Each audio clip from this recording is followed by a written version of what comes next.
সকাল বন্ধুরা। তো তোমরা সকলে কেমন আছো? আশা করছি যে যেখানে আছো খুব ভালো আছো আর সুস্থ আছো।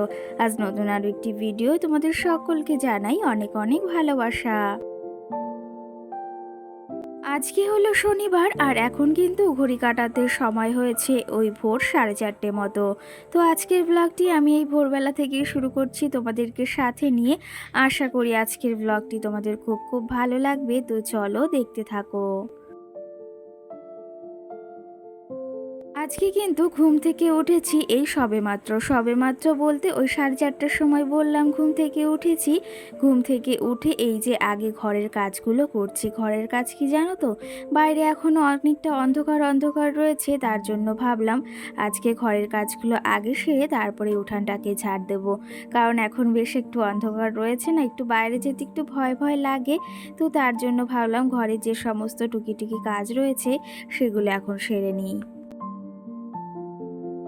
আর কি জানো তো, বাইরে অন্ধকার রয়েছে আর এখনো যেহেতু কেউই ঘুম থেকে ওঠেনি। পাশের বাড়ি ওই যে বলেছে একটা কাকিমা ঘুম থেকে ওঠে, তারপর পরই কিন্তু আমি ঘুম থেকে উঠি। আর আজকে অনেকটা সকালেই আমি ঘুম থেকে উঠেছি, মানে ভোরবেলা।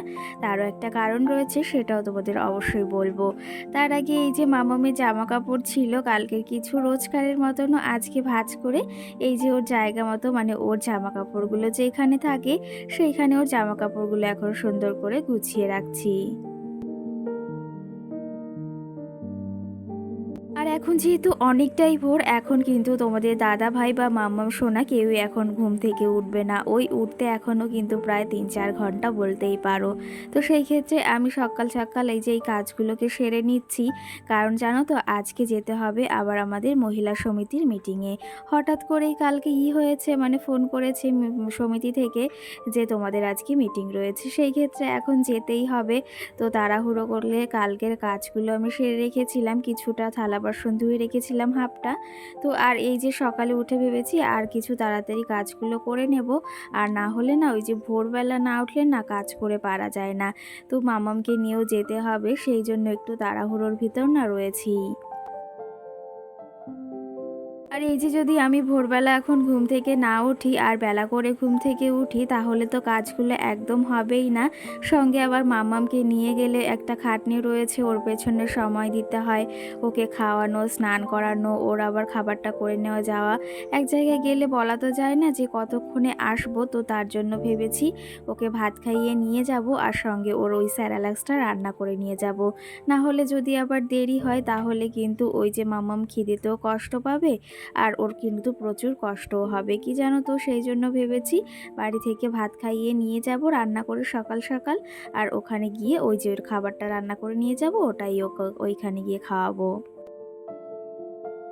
না হলে ওই যে যদি রান্না না করে থুয়ে যাই, সঙ্গে তোমাদের দাদা ভাই ভাই রয়েছে, ওরাই বা কী খাবে বলো। আমি যদি ঘুম থেকে উঠেই ওখানে চলে যাই আর সংসারের কাজগুলো না সেরে যাই, তাহলে কি খাবে ওরা বলো। তো সেই ক্ষেত্রে আমার তো সমস্ত দিকেই খেয়াল রাখতে হবে, কোনটায় কোন ভালো হচ্ছে সংসারে, কোনটা খারাপ হচ্ছে। একজন গৃহবধূই পারে তার সংসারের সমস্ত দিকে খেয়াল রাখতে। সংসারের কোনটায় ভালো হচ্ছে, সংসারের কোনটায় মঙ্গল হচ্ছে, একজন গৃহবধূই কিন্তু বেশিরভাগ খেয়াল রেখে থাকে। তো সেই ক্ষেত্রে সকালে এই যে উঠে আগে সংসারে যে সমস্ত বাসি কাজ রয়েছে সেগুলো তো সেরে নিচ্ছি। তার পাশাপাশি আবার স্নান করতে হবে, ঠাকুর পুজো দিতে হবে, রান্নাবাড়া সারতে হবে, মাম্মাম উঠবে, ওকে স্নান করানো, খাওয়ানো, ওকে রেডি করানো, কতই না কাজ রয়েছে বলো। কাজ কি আর মুখে প্রকাশ করা যায় সবসময় সমস্তটা। তো যাই হোক, ঘরটাকে ঝাড় দিয়ে নিয়েছি আর এই যে এখন ব্যাগটাকে গুছিয়ে নিচ্ছি। এখানেই যাই না কেন আমার মামামের জন্য এক্সট্রা কিন্তু একটা জামা প্যান্ট নিয়েই যাই। কারণ কেন জানো তো, ওই যে কোথাও গেলে না প্যাম্পাসটা লিক হয়ে যায়, সঙ্গে প্যাম্পাস আমি এক্সট্রা নিয়ে যাই। আর যদি জামা এক্সট্রা নিয়ে যাই, কি জানো তো, ভিজে যায় মাঝে মাঝে। তো সেই ক্ষেত্রে ব্যাগে এক্সট্রা জিনিস রাখা কিন্তু বাচ্চাদের জন্য বেশ ভালো। আর এই যে যদি আমি একটা জামা বা প্যান্ট না নিয়ে যাই, তাহলে যদি জামাটা কখনো ভিজে যায় বা জামাটায় কিছু হয়ে যায়, তাহলে তো ওখানে গিয়ে বিপদে পড়তে হবে। তার জন্য কিন্তু এই জিনিসটার উপর বিশেষ করে খেয়াল রাখা অবশ্যই দরকার। একটা বাচ্চাকে কোথাও নিয়ে গেলে তার জিনিসের ওপর বিশেষ নজর রাখা দরকার। তো যাই হোক, মাম্মামের জিনিসপত্র গুছিয়ে নিয়েছি। এদিকে আমি কোন ড্রেসটা পরে যাব সেটাও গুছিয়ে নিয়েছি, আর মাম্মামের ড্রেসটাও এদিকে বের করে নিয়েছি। আর এই যে এখন ঘড়ি কাঁটাতে ওই সকাল ৫টা মতো বাজে, তো সেই ক্ষেত্রে আমি এই যে ঘরটাকে সুন্দর করে পরিপাটি করে গুছিয়ে নিয়েছি। কি জানো তো, এই ঘরটাকে যতক্ষণ না আমি সুন্দর করে গুছিয়ে না রাখি না, ততক্ষণ কিন্তু আমার একদমই মনের ভেতর ভালো লাগে না। যেখানেই যাই না কেন বা যেখান থেকেই আসি না কেন, আগে ঘরটাকে সুন্দর পরিপাটি করে গুছিয়ে তারপরেই আমি সমস্ত কাজ করি। সেই ক্ষেত্রে আজকেও সকাল সকাল ঘরটাকে সুন্দর পরিপাটি করে গুছিয়ে নিয়েছি আর তারপরেই চলে এসেছি রান্নাঘরে। এখন এই যে গ্যাসটাকে মুছে নিচ্ছি। গ্যাসের টেবিলটাকে মুছে একদম পরিষ্কার করে তারপরেই ওই যে স্নান করে রান্নাটাও বসাবো।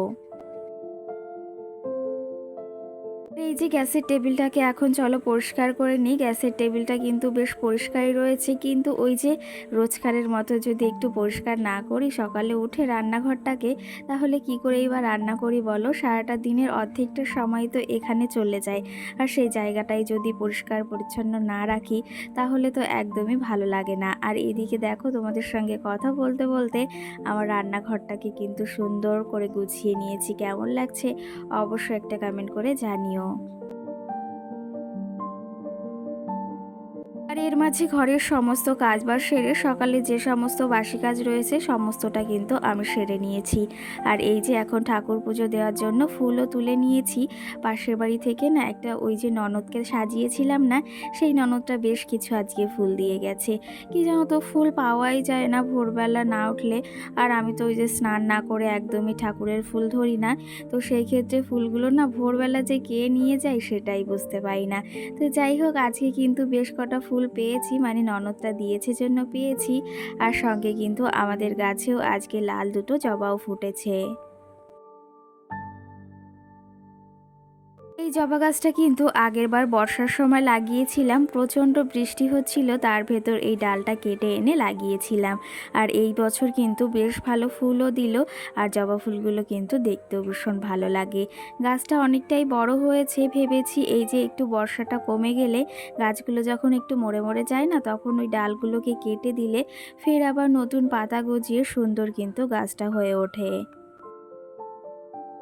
এই বছরে কিন্তু এই জবা গাছটাতে বেশ ভালো ফুলও দিয়েছে। আর কি জানো তো, আমার হাতে যে কোনো গাছই কিন্তু বেশ ভালো হয়, আর এটা দেখেও কিন্তু বেশ ভালো লাগে। আর আরেকটা জিনিসও না আমি দেখেছি, আমার মায়ের হাতেও না গাছগাছালি ভীষণ ভালো হয়, সে যে কোনো গাছই হোক না কেন সেটা বাঁচবেই, আর তার থেকে কিন্তু বেশ ভালো ফুল বা ফলও হয়।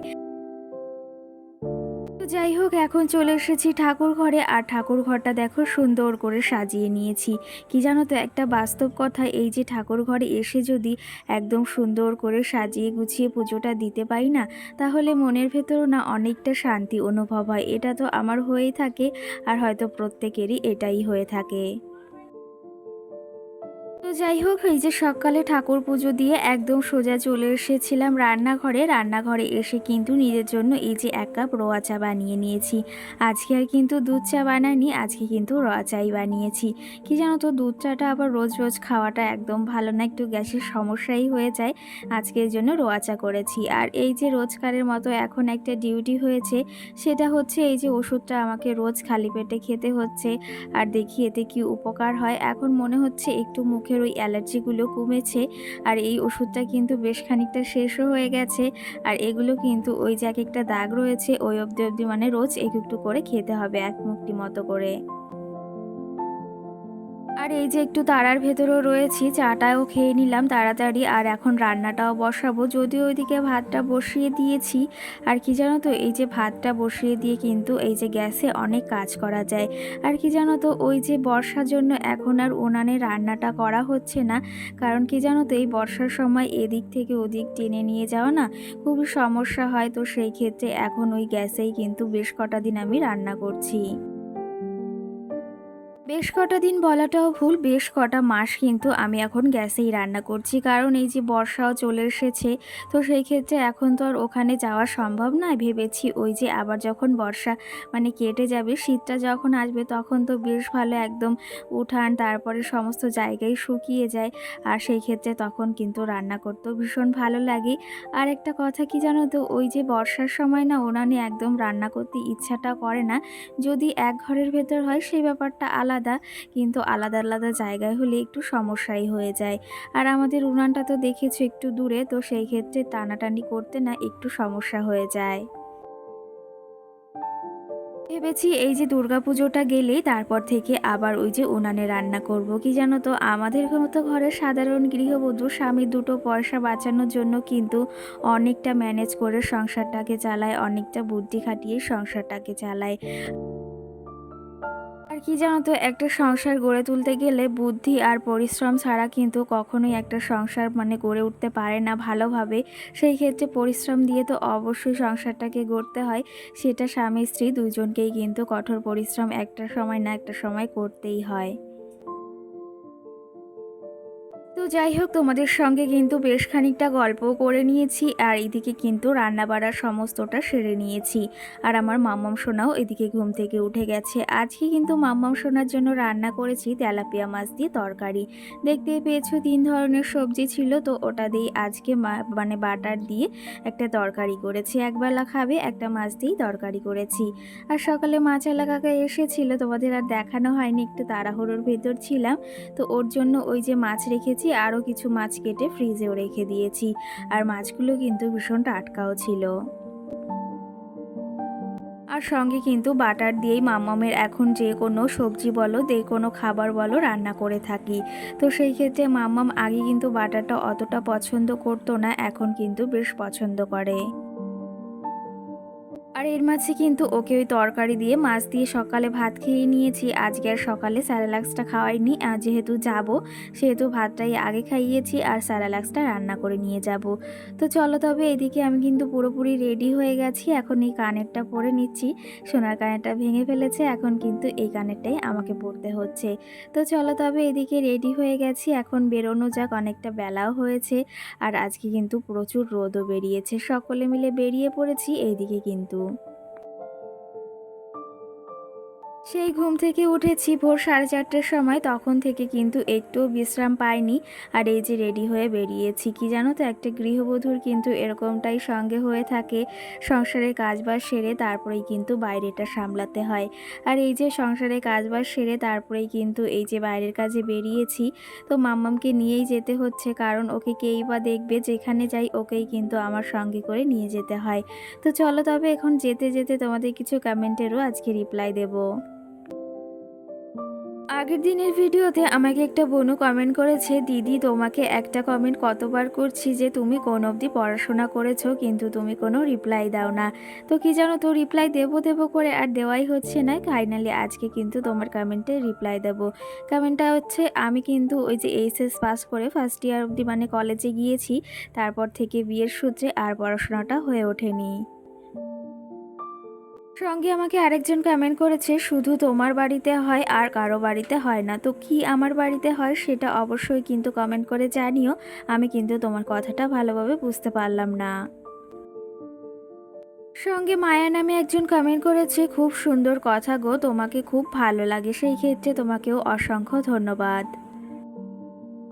রিম্পা সরকার নামে একজন আমাকে কমেন্ট করেছে, তোমার মেয়েটা খুব সুইট, সঙ্গে তুমিও। তো সেই ক্ষেত্রে তোমাকেও অসংখ্য ধন্যবাদ এই সুন্দর একটা কমেন্ট করার জন্য।